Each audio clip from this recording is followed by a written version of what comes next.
PFT Live, Wednesday edition. We got a lot to do and not much time to do it in. Mike Tomlin was asked yesterday about Aaron Rodgers' performance on Sunday night because when he was asked on Sunday night, he was not happy. Hey, how did you think Aaron performed? What do you think? And, the Mike Tomlin stare. Yesterday he said he doesn't chalk up what happened to an off night, but he has no long-term concerns about Rodgers. I don't know that you can thread that needle. Should he be concerned based upon what we saw on Sunday night, Chris? Well, I mean, there's going to be games like this. So, like you heard me say last segment, and this is what I tried to say right before we went off the air Sunday night, is like the Chargers' pass defense is incredible. If you think you're going to run slant and slant flat and double slant and, another slant, like that ain't going to work against that crew. That ain't going to work. And he's hijacked the offense once again. So it's all the usual bull crap there. There's no throws down the middle of the field. There was one the other night. It got intercepted. We probably won't see one for another 7 weeks now. So that's where it's not a real creative offense. And then, everybody, they're going to run the ball on the Chargers. But the Steelers haven't shown they can run the ball on anybody. What makes you think they're just going to run the ball? So they don't help them out. They've let them hijack the offense, right?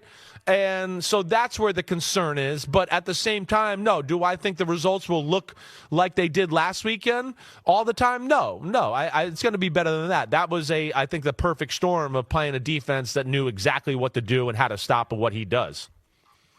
He had some bad throws the other night. He was inaccurate at times. Yeah. And that demeanor of being irritated constantly that we saw against the Bengals. Got to change that. He just had a look of resignation on Sunday night. He seems to be accepting that this is what they are and they're in danger of not making the playoffs. And they don't only have to worry about the Baltimore Ravens at 4-5. Joe Burrow's coming back because Joe Burrow, and he explained it this week, he sees a path to the top of the division.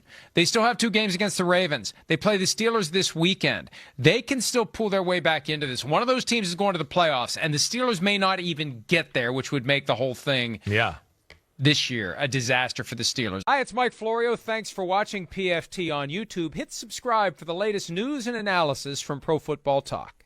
Yeah. Give me your wish list as a Giants fan. Who's your top choice? Oh, man. Any coach in the world. Who would you want? I'm a little weird in, I look at, I'm thinking of possible ones, okay, because I haven't got there in my head yet. I would love the Mike Tomlin thing. I would love Brian Flores. I think he would be phenomenal. That ain't happening. He sued them. He has an active lawsuit against the Giants. Okay. They are not hiring him to be their head coach. It's against the NFL all the way. But, yeah, that's what I look at all together there. The Giants are sued. Giants are sued by Brian Flores. They are not hiring Brian Flores. Base if they don't get the best coaches out there, okay? Nobody's showing up to games, all right? But yeah, I don't know if there's one. I think the point that I'm getting to here is I don't know if there's one that jumps out to me right now. Yeah, I want to see more of Clint Kubiak and all that before I start to go, I want to jump on and all that. So, yeah, there is none that I have on my wish list. I think that would be that to tell you the current landscape of the coaching thing right now. There's not one that you go, oh, wow. Not like last year where I went, man, you could have Ben Johnson. Oh, wait, I can't have Ben Johnson. Man, you could have Liam Cohen. Okay, like that. I was excited about those guys last year. Hey. There's nobody like that yet. Let me, and I know we got a break, Gary. Yeah. I'm sorry. Let me apologize in advance. He's going to Madrid for a while, so he can get over it while he's flying. Remember the argument I made last year that turned into a big thing when the Bears were looking? Remember I said, why don't these teams get creative and try to trade for coaches that may be in the process of having things wind down where they are? Yeah. How would you feel about the Giants trading for your buddy Kyle Shanahan? Well, I mean, I would love that. And then you can count on me quitting this job and going to work for the Giants and Kyle Shanahan. So that would be great. All right. Let's make it happen. John Mara, please, whatever it takes, get Kyle Shanahan. If that gets Chris Sims out of my life, I'll help pay for Kyle Shanahan's salary. I'm kidding.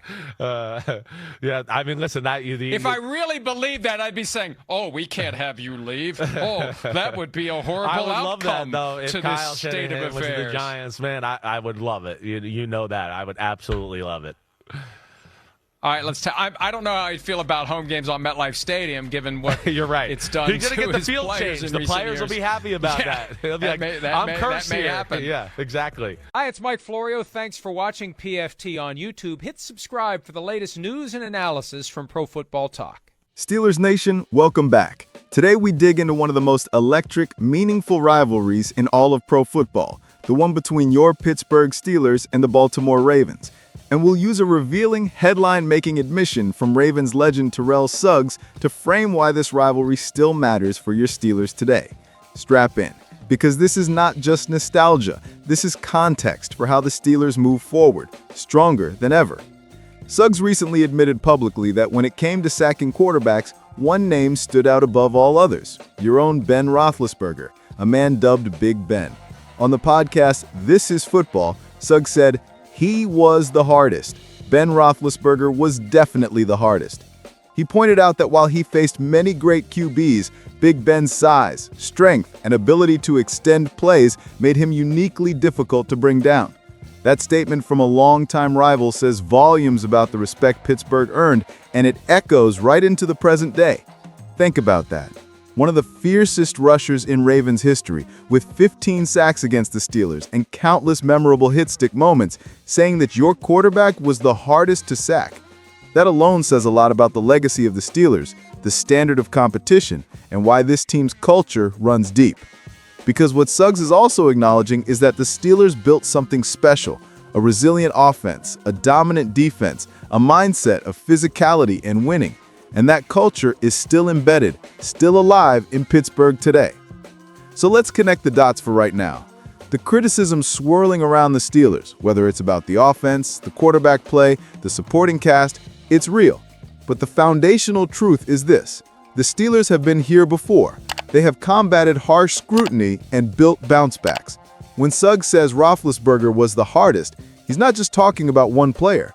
He's talking about a team that refused to back down. And that mindset, it remains your greatest strength.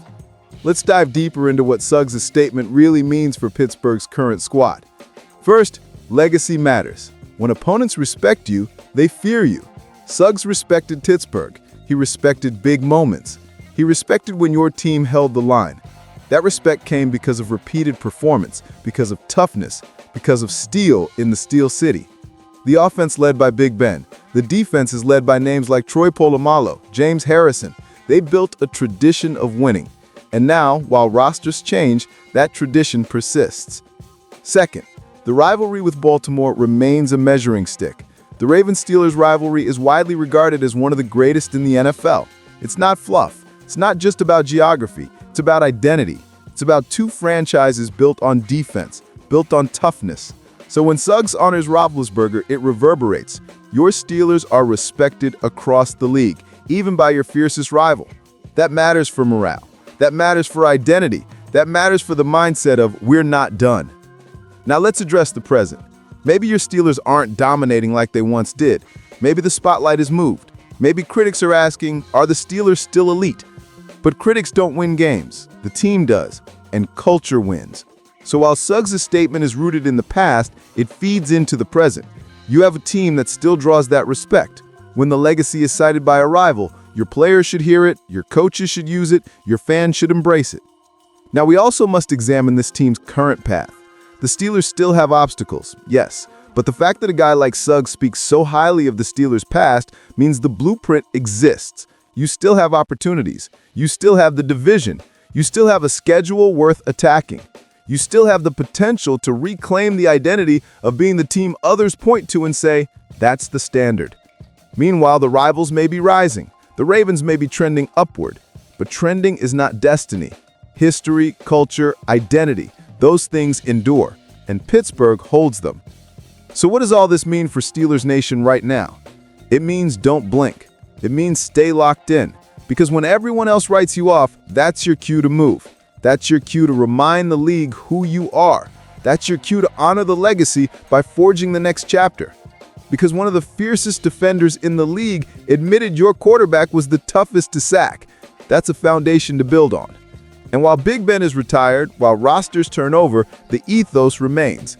Fight for every yard, protect the football, dominate the trenches, win on third down. make big plays when they matter most. That Steelers blueprint never faded. And because it never faded, because it was acknowledged by a rival, you know this: the Steelers are still credible. The Steelers still matter. So from here, what's next? We stay loud, we stay proud, we stay ready. Because the schedule comes, the division rivals come, the playoff pushes come. And when it matters most, you can bet the Steelers will show up because they have a legacy, they have respect, and they have a standard. And when you carry those, you carry more than a team. You carry something bigger than the game. You carry the spirit of Pittsburgh. You carry Steelers Nation. If you believe the Steelers are still in this fight, if you believe this team will honor the legacy and fight back, then I want to hear from you right now. Drop your thoughts in the comments. What moment from the past Steelers-Ravens rivalry inspires you the most? What do you expect from this Steelers team going forward? Don't forget to smash that like button, hit subscribe if you haven't already, and ring the notification bell so you don't miss any deep dives, reactions, and all the latest on your Steelers. Thanks for tuning in. Steelers Nation, let's ride.